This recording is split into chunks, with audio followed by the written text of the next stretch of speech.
I've never seen this many stuck landings, 1.5s on vault, hard landings on bars this early in the season. So the fact that they're already, from what it appears to be, NCAA level gymnastics and the season hasn't even started, I'm like, whoa, what's going to happen this season? Hello, beautiful people. It is me, Bridget Sloan, and I am so excited because today we are launching the first episode of Flipping Out with Bridget Sloan, the podcast. And this is a podcast where you are going to hear amazing stories. You're going to hear incredible trials and tribulations from those in the gymnastics community. And our guest today is someone that is so dear to me. She is a very special person to me, and I can't wait for you to hear her story. She's a 2008 Olympian. She's a 2007 world champion. She's a 3-time NCAA champion, and you might recognize her voice because she is an ESPN broadcaster, but most importantly, she is the owner of Beam Queen Bootcamp. Ladies and gentlemen, Miss Samantha Peszek.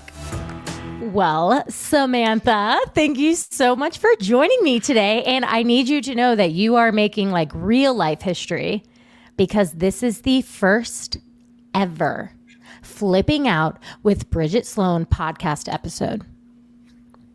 Yay! Number one. I'm so proud of you.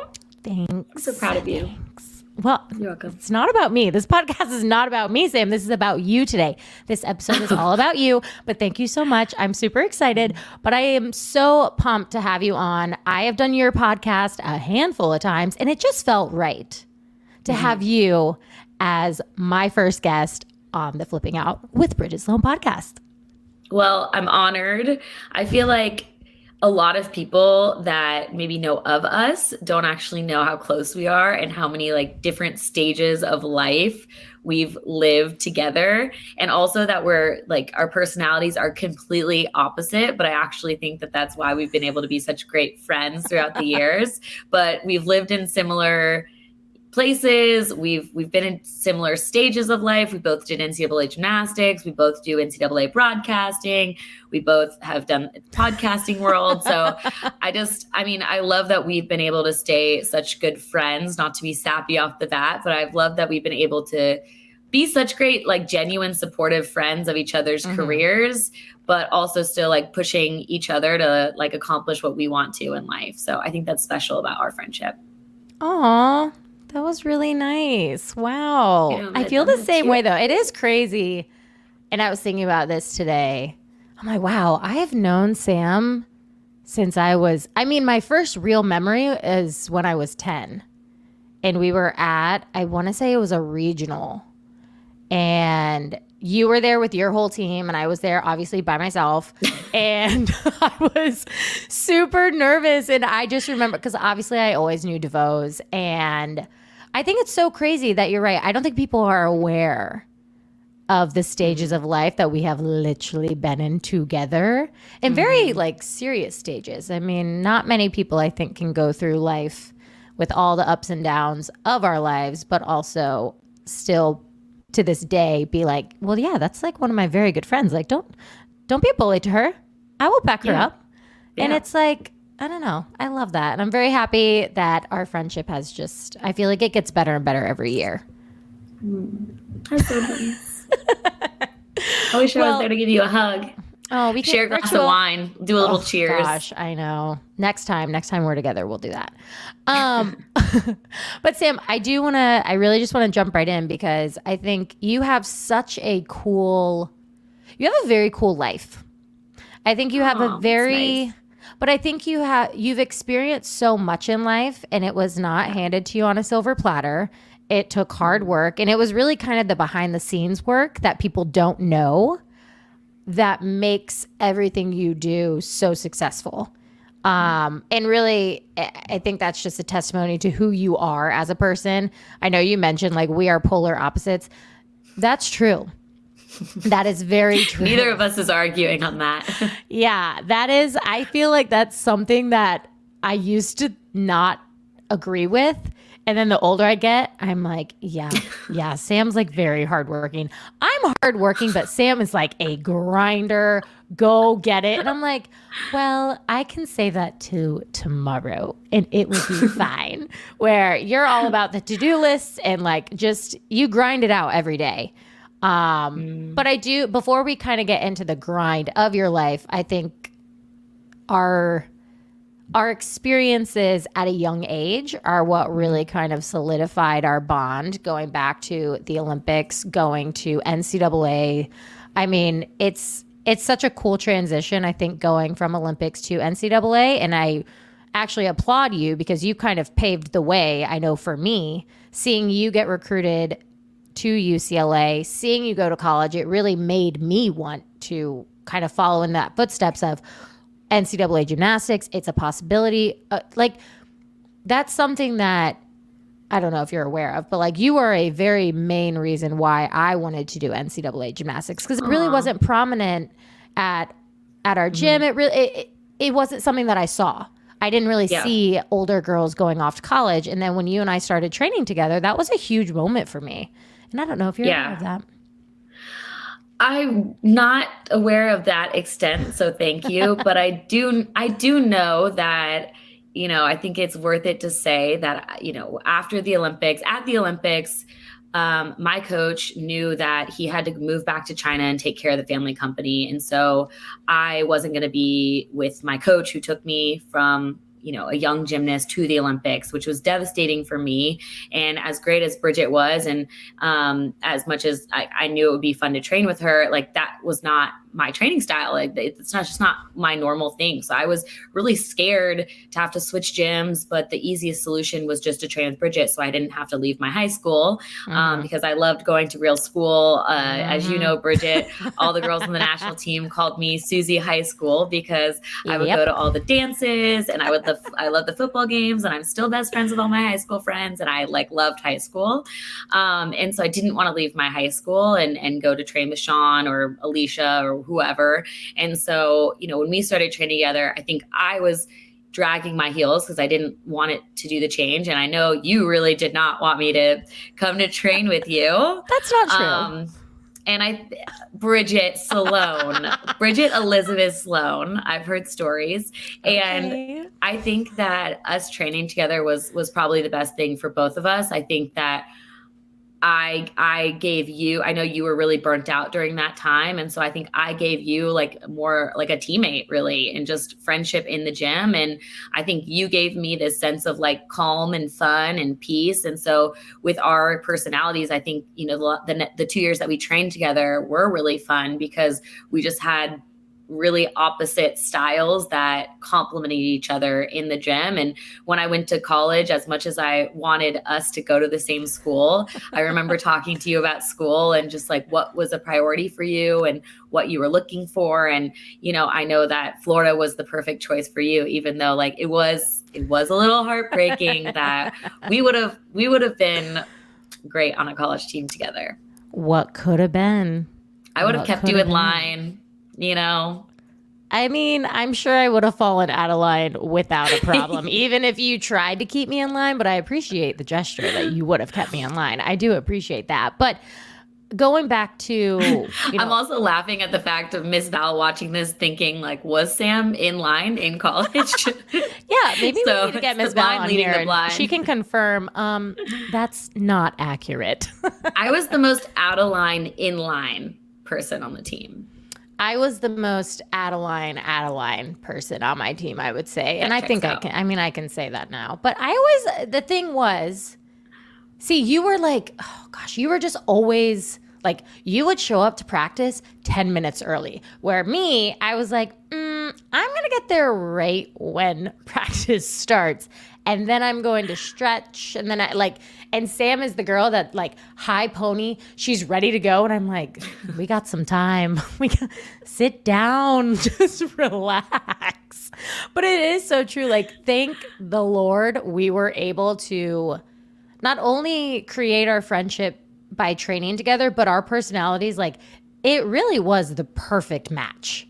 Of, like you said, you kind of gave me that swift kick in the butt of like, hey, let's get going. Like, let's get this done. Where I allowed my personality of like, just relax. Like, It's fine. We can take a deep breath. We don't have, and I think that is so cool because I don't think people know. Again, I don't think it's really recognized that we trained together, not only after the Olympics and then obviously when you went off to college. It really was just a huge moment of growth, I think, for both of us as athletes, and then ultimately just like blossomed this amazing friendship that I am so grateful for. And I'm totally getting off track. So, okay, I do want to talk a little bit just briefly about UCLA because you have a very cool story of going to UCLA. I think your degree shines very brightly that I don't think people necessarily know how hard it is at UCLA. But why UCLA? I mean, out of all the other schools. Yeah, I mean, I would like to say that I went to UCLA and, again, Valerie hates when I tell this story because I wish that I was one of those kids that walked on campus and I was like, this is it. This is it. I just feel it. And people said that I would just feel it. And I went to a few other visits.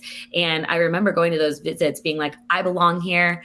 This is amazing. I love it. I this is the school I'm going to. Then I'm going to go to the next school. And I'm like, no, I love this. This is amazing. I had so much fun. I could see myself here. And so it was like not really the case. And so it was one of the most difficult decisions of my life. Thinking back, it kind of feels like a no-brainer now.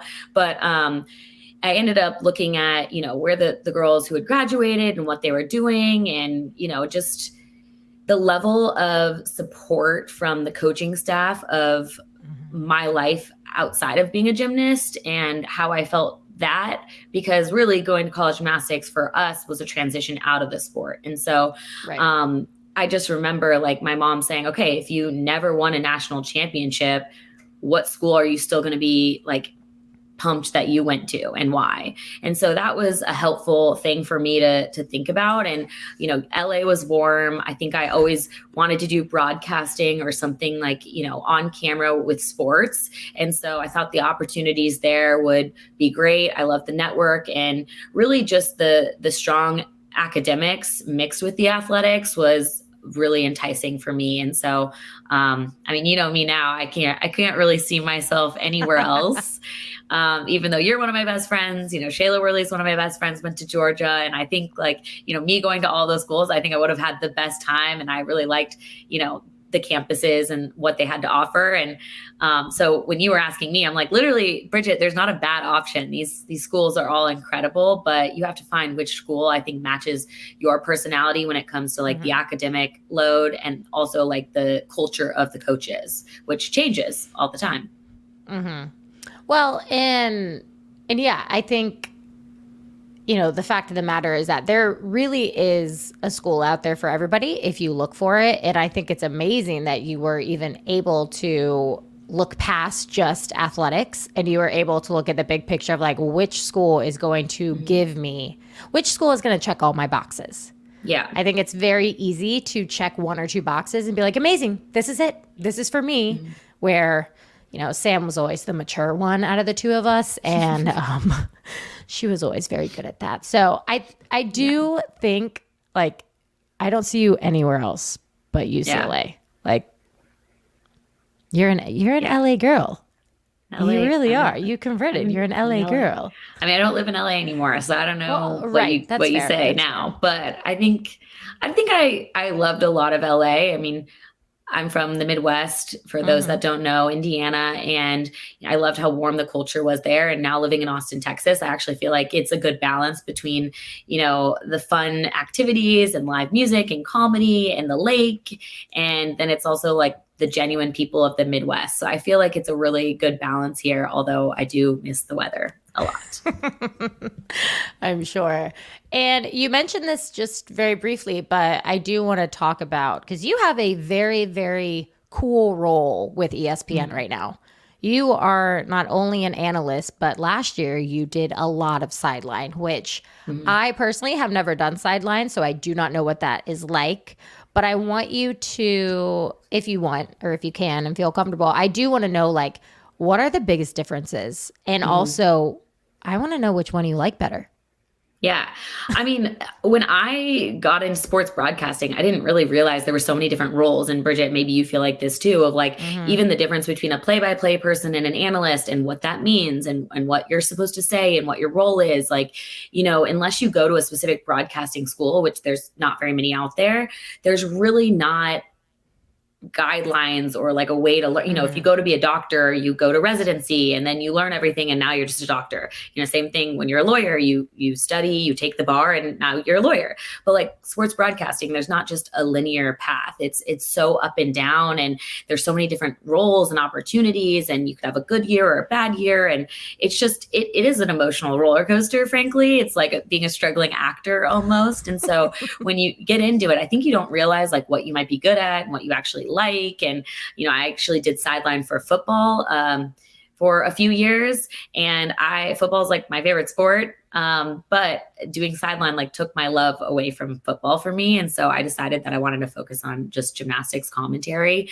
So now, like you mentioned, doing analyst work and having a background in sideline, they're so different. I mean, being an analyst is much easier. I think being a sideline analyst is the hardest job because your windows for opportunity are so much smaller, and your risk for error is much higher because you can't really plan out your stories. It has to be so on the fly and so organic. And so I just remember after, every meet last season being like spent, like I was so exhausted because I'm hearing Bart and Kathy, and it's basically an A-B conversation. And I'm sitting there like looking at the meet, listening to what they're saying, like thinking of like, when can I jump in? When can I give something useful? Like, is somebody doing something interesting on the floor? Why is the score this?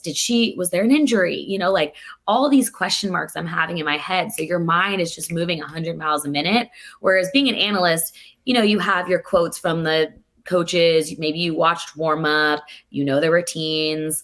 It's not as like, it's a little bit more scripted, if you will. And there's a lot more opportunity to just chat. So it makes it a little bit easier. So what I'm hearing is that being a sideline reporter is hard. Oh, it's definitely the hardest. It's hard to, in case that was unclear, it is the hardest job for sure. I mean, I have so much what you're respect saying for. is it's hard, and being an analyst is also hard. So really, Sam, it's going to be tough either way.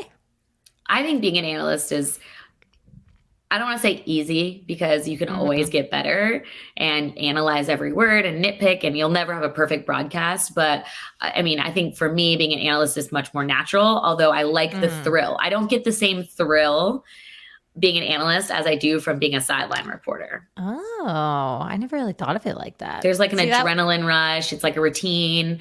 You have to make sure you're done talking by the time that somebody salutes, which sometimes is 10 seconds, sometimes it's 20 seconds. So you're just thinking about all these things while also telling a story at the same time. So there's just a lot more to think about.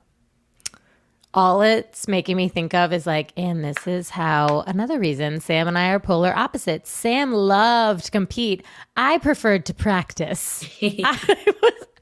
I preferred to practice in the gym, where Sam's like, I can't wait to compete this week. And I'm like, I might throw up. Yeah. That's true.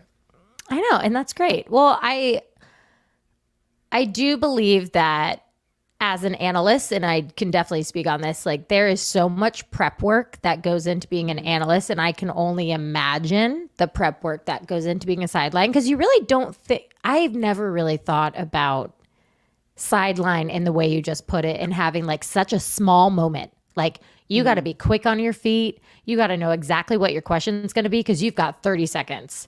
And that seems hard. Well, actually, you prep less for being a sideline reporter because all of your hits are in the moment. So you can't prepare for, of course you do like a little bit of prep with the coach's call, and you have things that you're looking out for. But actually, there's a lot less preparation because most of what you're talking about is like in the meet and what you're seeing, what you're feeling, what you're hearing. So, I mean, sideline reporter, a play-by-play person is like, who is competing? What have they done in the past? An analyst is like, what are they doing and how are they doing it? And the sideline reporter is like, why is that happening? Why did she get that score? Why did she hurt herself? What did the coaches say about it? So like, if you think about it in terms of like which position is answering which questions, I think it's a little bit more digestible in terms of a job. But again, it's not like someone taught us this. It's just kind of how everybody thinks about it differently. That's a really good way to think about it, though, because that is like actually spot on. Have you been thinking about that question for a while? Have you been thinking about this for a minute or two? I knew you were going to ask me. I had like a premonition that you were going to ask me that question. You just always know. Well, I think one of the hardest parts of being an analyst is being in the public eye. And one thing that I know you and I have talked about briefly, but I feel like we talk about it almost every single year, it's managing your emotions when you get unsolicited feedback or comments. And I know for me, in the beginning, it was really hard. Like it was really, really hard mentally to read comments about a performance. I mean, it's basically like getting a bad score. But I do think that there's an element, especially the growth that you and I have both shown over the years, of just managing that and how we see it. We see what goes on and see the comments. But do you think Sam now, like do you think your previous self would believe just how strong and confident you are today?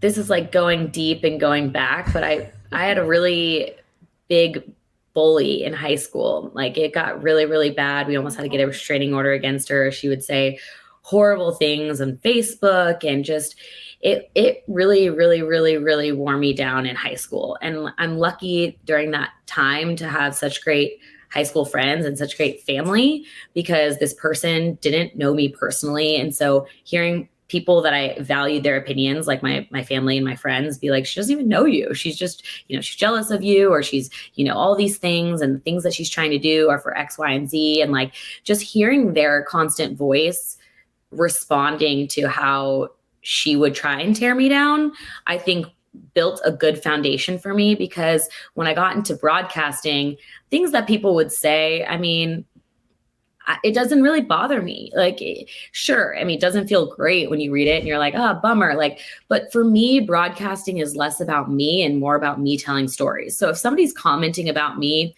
I don't really care. That's not my job to make sure that, you care about me as a person. My job is that you got really great information and that you learned a cool story about whoever I'm talking about. So I try to filter.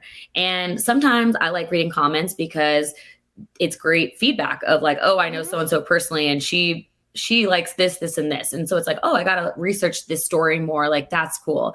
Somebody's talked, upset about my hair. I'm sorry, that's my hair. Someone's upset about my voice.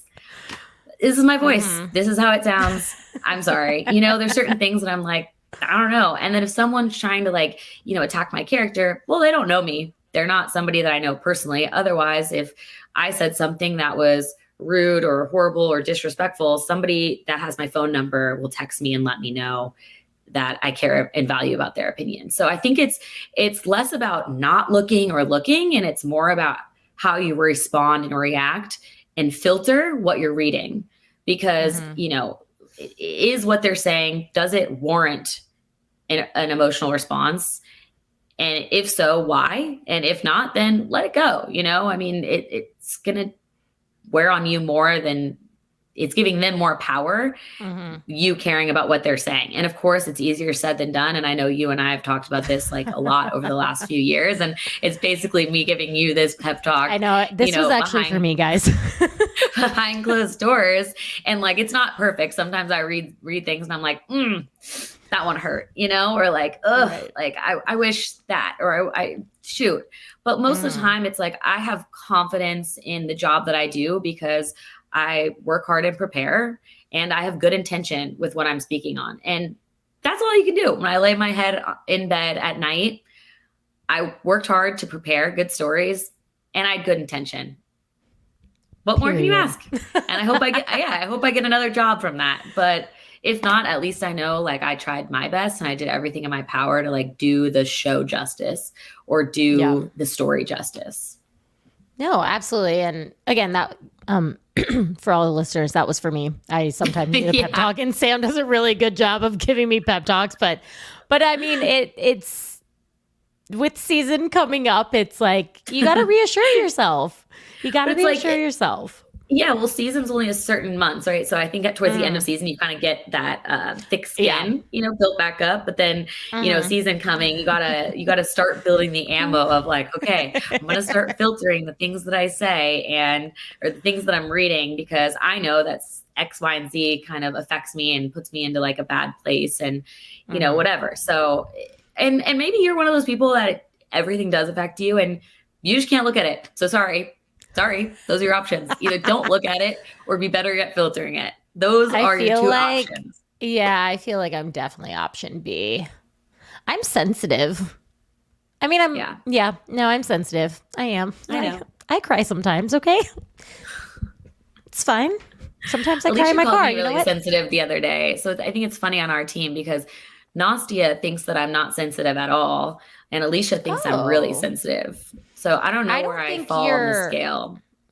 I wouldn't consider you sensitive or not sensitive. I think you are very passionate and you care very deeply. Like I don't think of caring and being sensitive as necessarily the same thing.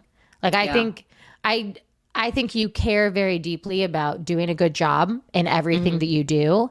And I think you care about others. And I think that maybe could look like you're being sensitive, but really you just I thought about it like that. You're just really a care. Like I think everybody on our team is very caring. I think at the end of the day, we're all very caring individuals. I mean, especially with you, I think you have always been one of the more caring. I definitely was not the most caring person as a teenager. Sorry, but I don't think that's true. I think you were just quiet as a teenager. Yeah, that's Unless true. you were thinking unkind thoughts about all of us and you never told us. I was not. I would never. I definitely was very shy, which is so crazy to think. Like I was so shy. It is. It is. Look at me now. Who would have thought? Who would have thought? Flipping out with Bridget Sloan.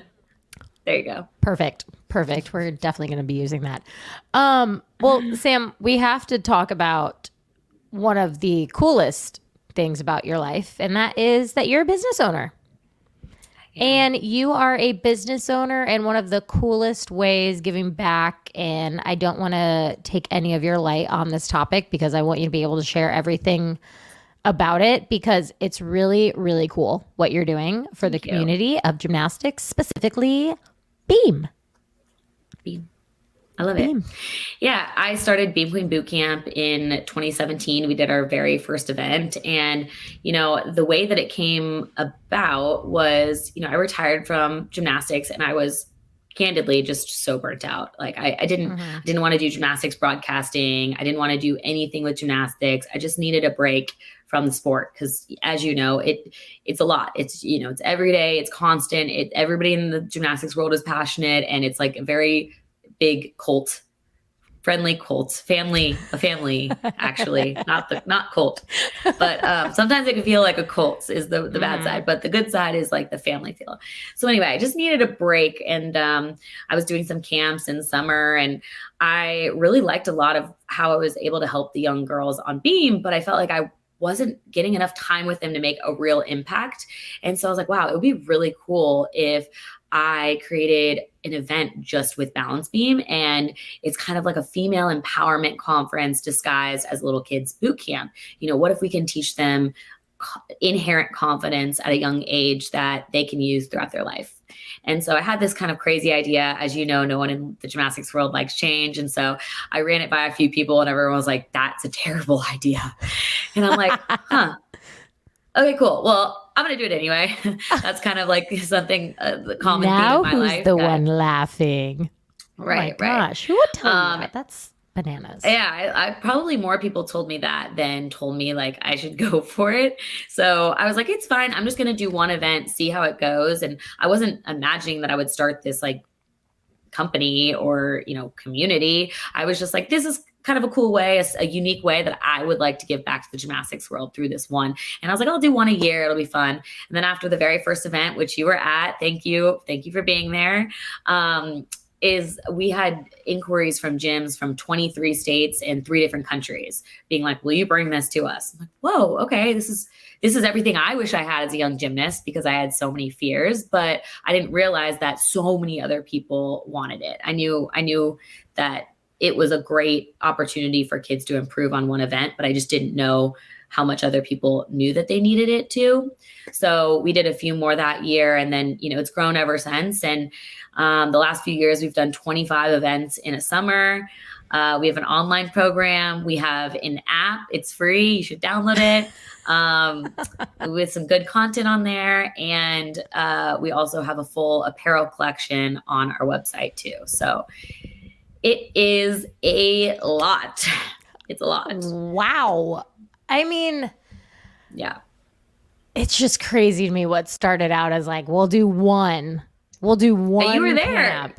You've watched this whole process. So it's not like I'm lying to everybody now. Like it wasn't. I mean, we would go and I hired all my best friends and we would rent a house in a cool place and teach kids for a little bit, give back, have a great dinner, drink a lot of wine, and wake up and inspire some kids. It was like such a fun weekend to like hang with everybody and give back. And everybody was, it was just so fun. And so now, I mean, it's special because I have a little bit more of a different role. I'm a little bit older. So I guess I don't want to say they call me a momager, but I'd like to say I was more of a big sister. I'm not that old. But, now it's kind of fun, the different element. Instead of me hiring all my friends, it's like I'm hiring gymnasts that I commentate about during the year and kind of get to be a mentor to those girls in business or whatever else they're wanting to pursue. So that aspect is a new element that's been fun for me as well. Now, would you say owning a business is hard, or like, is it easy? Because you make it look so easy.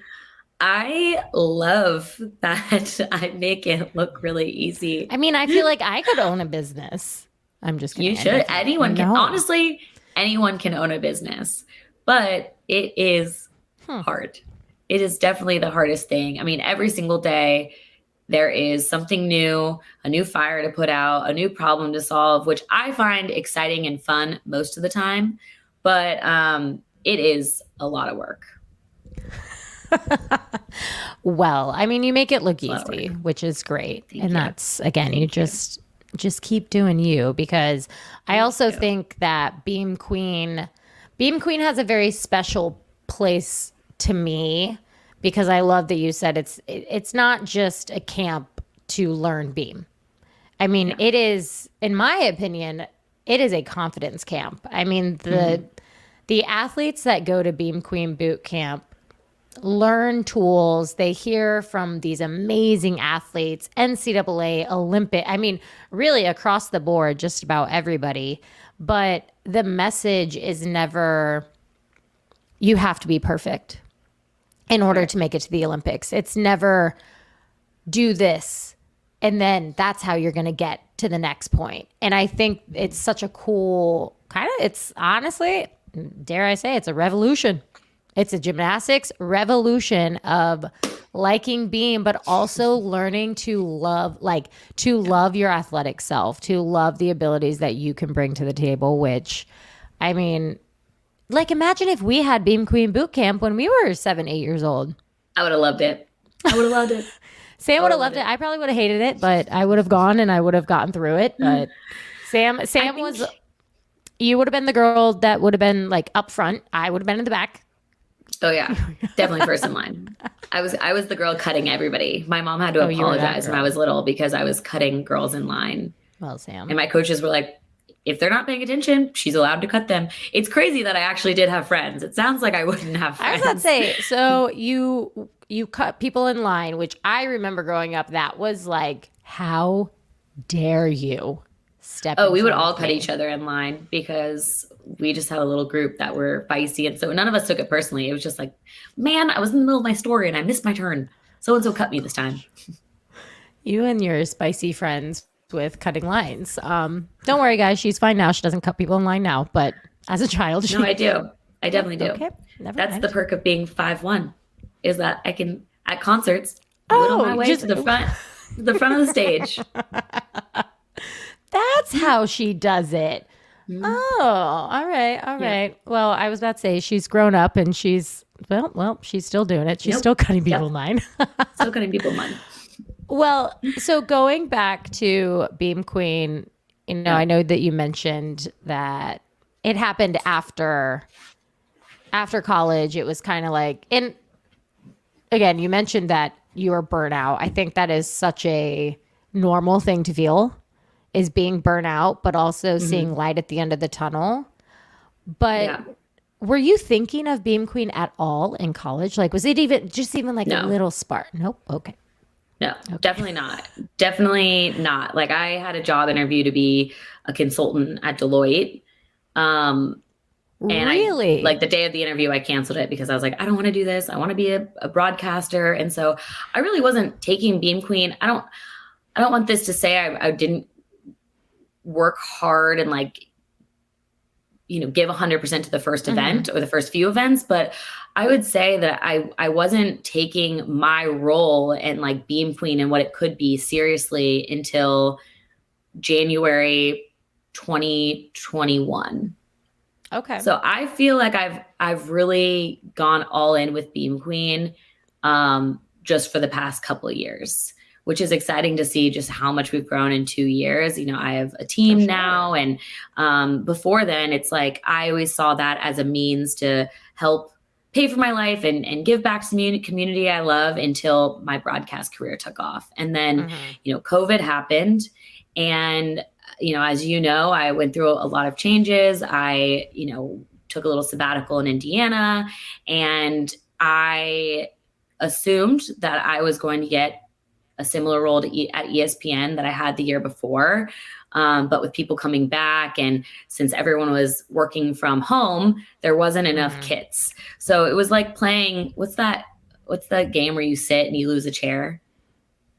Musical chairs. Musical chairs. Yeah, it's like playing musical chairs, and like I was left without a chair, and it couldn't have happened at a worse time. Not that that's someone was doing that maliciously. I have a great relationship with my producer and all those people at that time, and I had an honest conversation, and she was like, basically, you just got the short end of the stick, and you were the last one to the network, and that's how we did it. And I don't think I've cried about anything more than I cried about that. Because to me, it was crushing. I was doing all these things to be a broadcaster. That's all I wanted. I spent all this extra work. I spent money I didn't have on a broadcast coach in college. Like all I wanted was that. And for someone to like have, the control to be like, sorry, we didn't have it.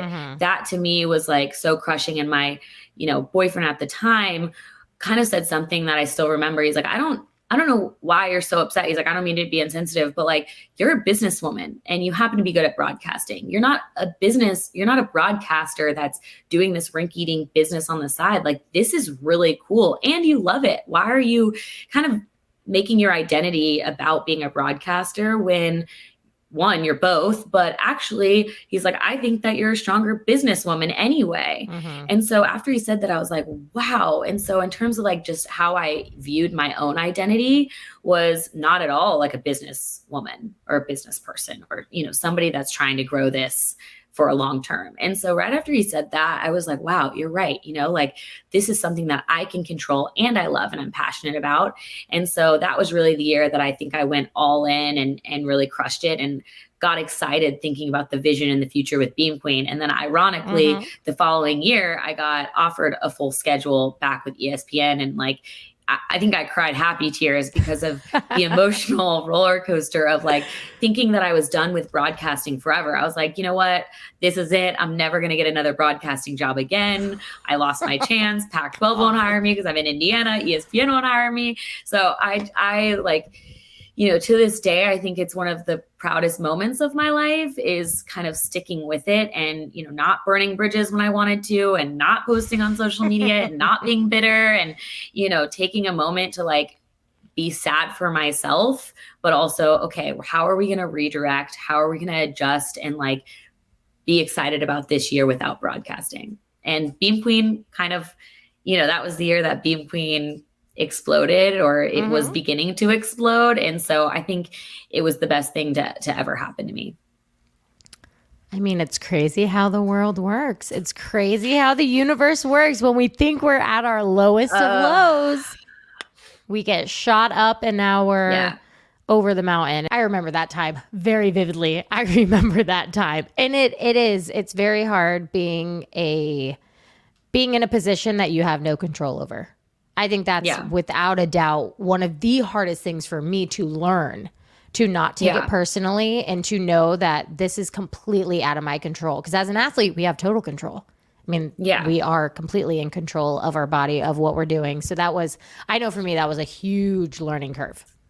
Yeah, of like feeling like you're doing, with the trolls and stuff we were talking about earlier, it's like you can feel like you do your best and like there's still going to be trolls, but they don't really know. But if you're doing your best and you feel like it's still not good enough for whoever's hiring you or your producer, I mean, that hits me because it's like, gosh, there's not much more I can do. And if it's still not enough like that, that's when it cuts deep, at least for me. And so my advice to anyone listening is maybe don't have your life blow up.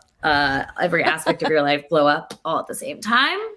But, we got to rebuild and I'm in Austin and, there's so many blessings and disguises that I didn't see that year that I think that all of those little seeds that I had been planting for all those years, I feel like last year they all started growing and hopefully they're going to continue to grow. But as you know, it's a roller coaster, this world of TV. So you never know.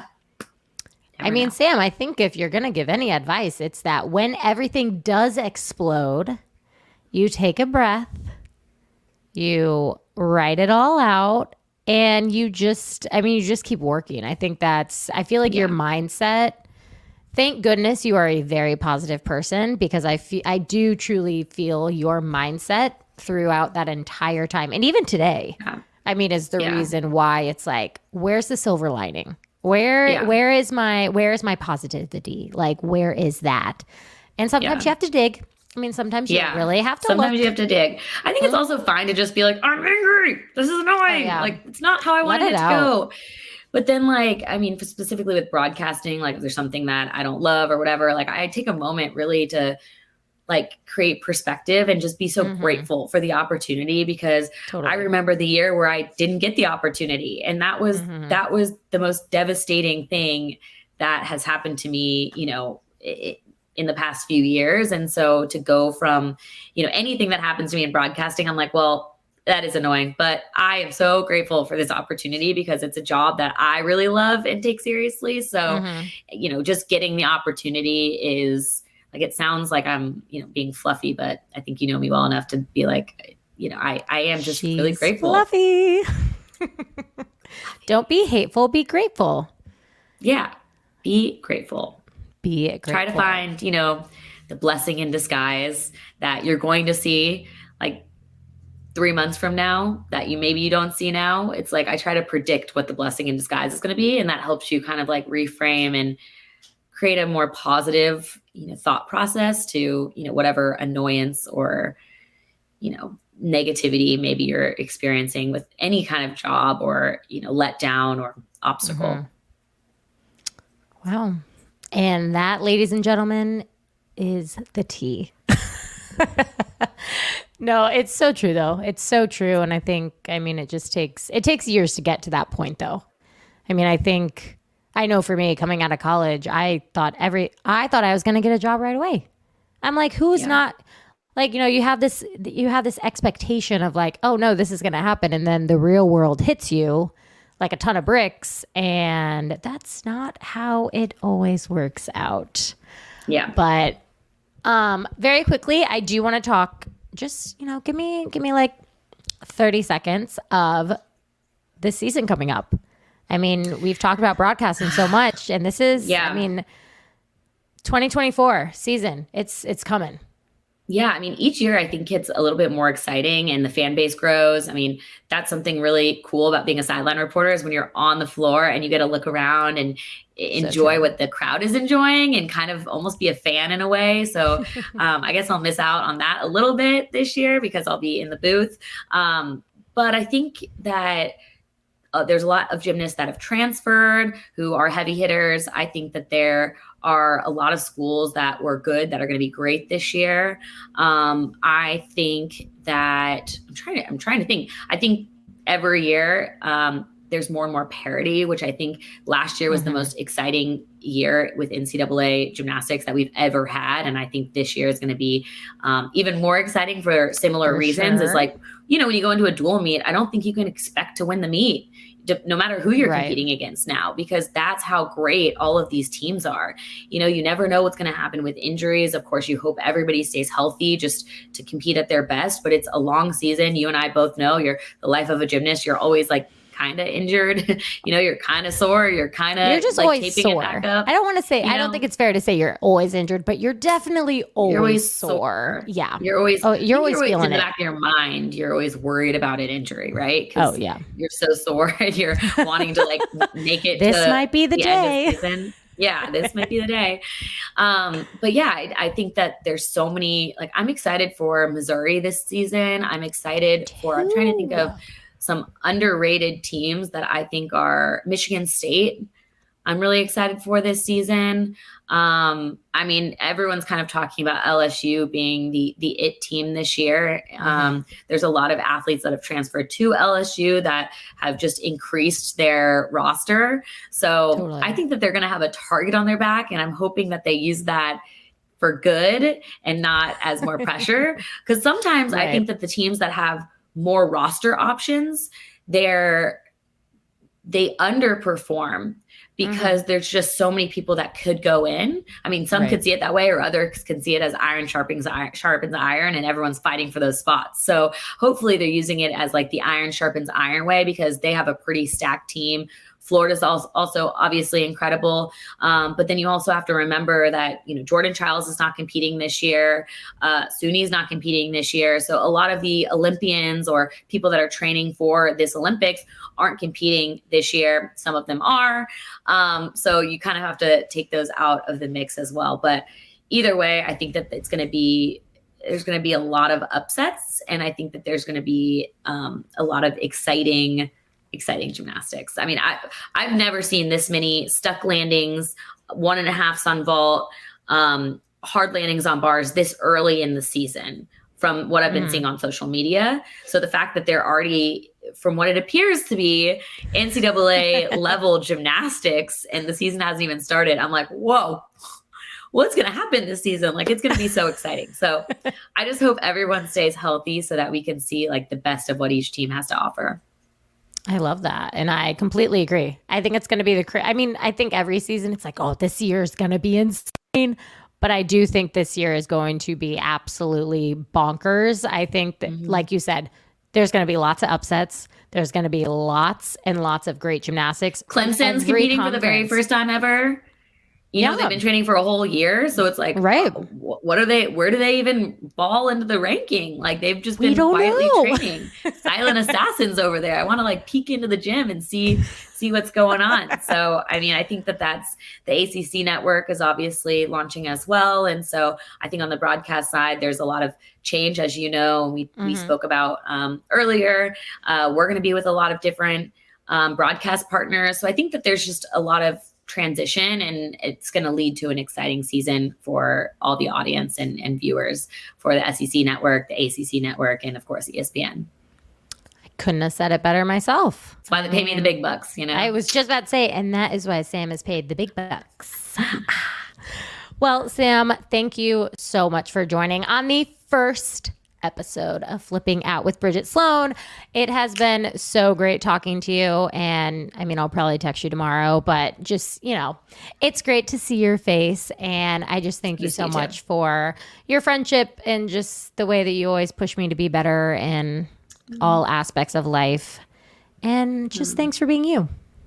Oh, I love you. This is so nice. Love you. No, it's really fun. It's cool to have like such great friends that also share similar passions to just talk about and vent to. And I know whenever you call or want to vent, it's a safe space, and I don't judge you and I don't tell anybody. And I call it like a dead body friend. And have you heard of that term? No.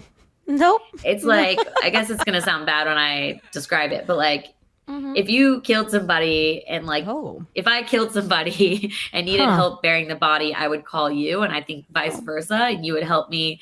Like, it's called a dead body friend. It sounds very bad now saying that, so you can feel free to edit this part out of the podcast.